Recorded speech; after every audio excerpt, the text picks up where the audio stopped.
ইনকিলাব মঞ্চের মুখপাত্র ঢাকা ৮ আসনের সম্ভাব্য প্রার্থী ওসমান হাদি এবং সেই শুটার ফয়সাল করিম মাসুদের পরিচয় এই ইনকিলাব মঞ্চের কালচারাল সেন্টারেই। এই সেন্টার থেকে তার সাথে পরিচয়, এরপর হাদি যেখানে গিয়েছে সব জায়গায় নজরদারি রেখেছে এই শুটার এবং তার সাঙ্গপাঙ্গরা। তারা আর কোথায় কোথায় গিয়েছে, হাদিকে ফলো করেছে এবং হাদির এই মিশন বাস্তবায়ন করেছে, আমরা তুলে ধরার চেষ্টা করব তাদের সেই সকল জায়গার অবস্থান এবং পরিকল্পনা।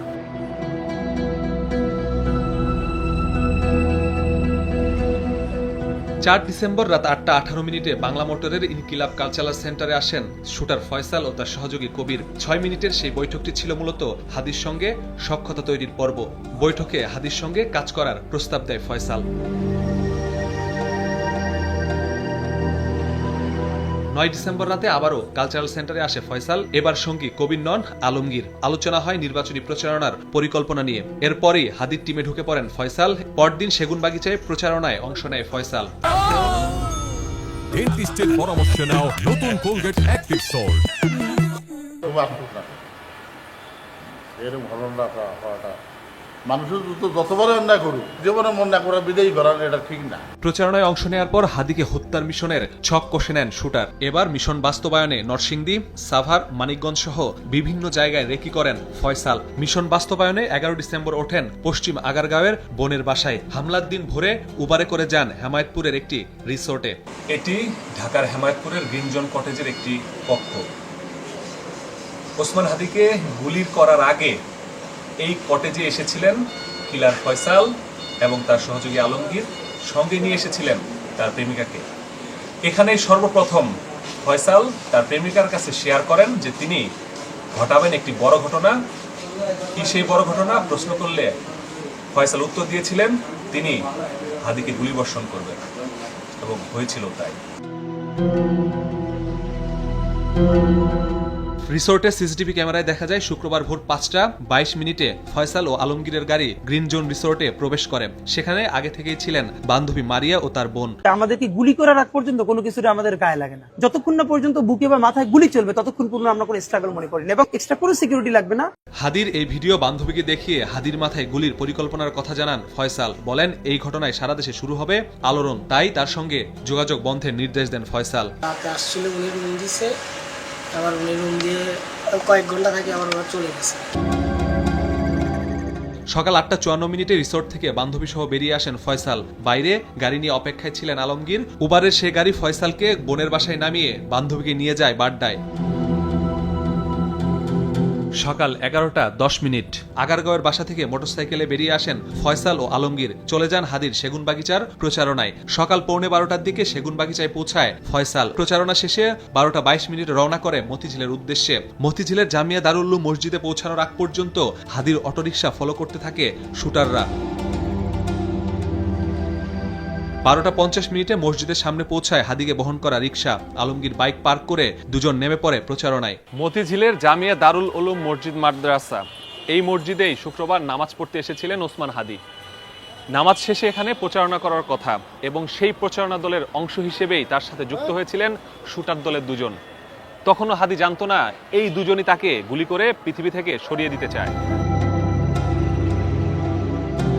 নামাজ শেষে মসজিদ থেকে বেরিয়ে প্রচারণায় নামে হাদি। ২টা ১৬ সেখান থেকে রওনা করেন হাদি। পেছন পেছন ছুটতে থাকে শুটাররাও। হাদি ভাইয়ের সাথেই ওরা ছিল, স্বাভাবিকভাবে ছিল ওরা আর কি, এদিক সেদিকে ঘুরছে ওরা। ওরা এই গাড়িটার পাশেই দাঁড়ানো ছিল। আমরা এই পাশে আমিও আসছে দাঁড়াইছি ওদের সাথে। তাই আমরা তো আর এটা বুঝি না যে ওরা যে গুলি করব। উল্টো পথে মতিঝিল ছাপলা চত্বর হয়ে দৈনিক বাংলা মোড়ে টার্ন নিয়ে ঢুকে পড়েন পল্টনের বক্স কালভার্ট সড়কে। ২.৫ ঘন্টা ধরে ফাঁকা জায়গা খোঁজার পর ২টা ২৪ খুব কাছ থেকে দুটি গুলি করে ফয়সাল। সারা দেশে যখন আলোড়ন চলছে, শুটাররা তখন ব্যস্ত পালাতে। বিজয়নগর, কাকরাইল, শাহবাগ হয়ে ফার্মগেট সোজা চলে যান বোনের বাড়ি পশ্চিম আগারগাঁওয়ে। বিকেল ৩টায় সেখানে পৌঁছান। শুরু হয় নাটকীয়তা।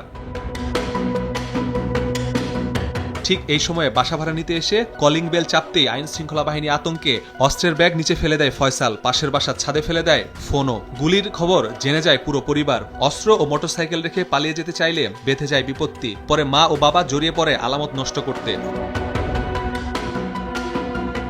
বিকেল 3টা 19 বাইক চালক আলমগীরকে নিয়ে মোটরসাইকেলের আসল নম্বর প্লেট সহ বাসার পার্কিংয়ে আসে ফয়সালের বাবা। নকল নম্বর প্লেট বদল করে লাগানো হয় আসলটি। এরপর আলমগীর সহ সেই মোটর বাইক পাশের একটি বাসার গ্যারেজে রেখে চলে আসে। বাবা সরায় মোটর বাইক আর মাকে নিয়ে কিছুক্ষণ পর নিচে নামে ফয়সাল। এবার শুরু হয় নিচে ফেলে দেয়া ব্যাগের খোঁজ। মই দিয়ে ভাগ্নেকে 2 বিল্ডিং এর ফাঁকে নামিয়ে আনা হয় ব্যাগ। পাশের বাসার ছাদে ফেলে দেয়া সেই ফোন খুঁজতে এবার প্রথমে নিজে যেতে চাইলেও পরে ভাগ্নেকে পাঠায়। বাইকের নম্বর প্লেট লাগিয়ে এবার ছেলের পালানোর জন্য সিএনজি অটোরিকশা ভাড়া করে ফয়সালের বাবা। এই বাসাটিতেই ফয়সাল শুটের আগে এসেছেন এবং মিশন বাস্তবায়ন শেষেও এখানে এসেছেন এবং এখান থেকেই তিনি লাপাত্তা হয়ে গিয়েছেন। 4টা 54 পশ্চিম আগারগাঁও থেকে সিএনজিতে করে আসে আমিনবাজার। সেখান থেকে উবান নিয়ে যায় ধামরায়ের কালামপুরে। সেখান থেকে ভাড়া করা প্রাইভেট কারে করে নবীনগর হয়ে গাজীপুরের চন্দ্রামাওনা হয়ে ময়মনসিংহ।